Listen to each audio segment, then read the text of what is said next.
right, if we take a look at the layers panel in this particular document, you see I've got a bunch of layers already created, and they have these file names that I'm not really happy with. Lovely.jpg, mix.jpg, and so forth. I want to change the name of a layer. Now to do that, you simply double click on its name in the layers panel. That turns that into an edit field. And I'm going to go ahead and just type over that selected text, or I can just use my arrow key on my keyboard to go to the end of the layer name. You can see the cursor is there now, and I can just delete the .jpg part of that layer name. To finalize or lock in that layer name, just press the Enter key on your keyboard, and that will be final. We can go ahead and double click on all these layer names and just edit them very quickly. And again, double click, change it to an edit field. I'm going to go ahead and delete those characters and quickly rechange those names. All right, there's the dahlia layer. Same thing with the layer here. Now this is a special layer. This is a layer group.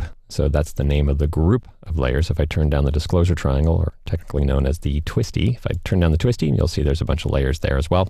I'm going to go ahead and close that again by clicking on the disclosure triangle. And if I want to change its name, again, you just double click. We'll go ahead and highlight the characters we don't want and hit delete. And then same thing with these last two layers. We'll go ahead and get rid of their names by double clicking. And if you're curious as to why these layer names all have the file extensions on them, it's because I used that combine files to layers command from Bridge, and it brought all these individual files in and made one new document, and it picks up the file name as the layer name. So I have them all named the way I want now. Now, I also have a layer here that I don't want visible. I have two options for a background, option 1 and option 2, and I want to hide the option 2 layer, and that's what the I column is for in the layers panel. If you just click where there is an I slot, that will turn on and off any particular layer or a group of layers, as the case might be.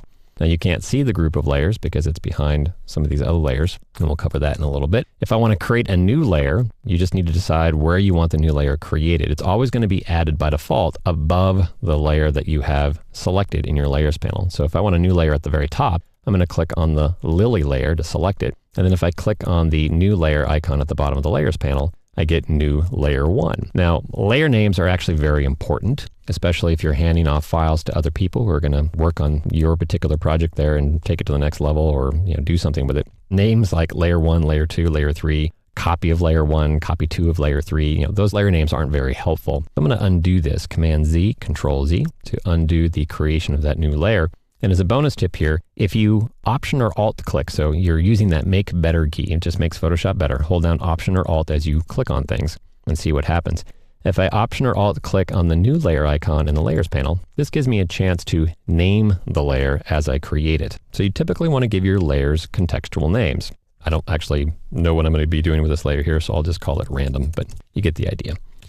Name your layers so that when you open up your file a month from now or 2 years from now, this navigation panel over here, the layers panel, acts as a way to navigate and understand what you've done with this particular document. So layer names become very helpful.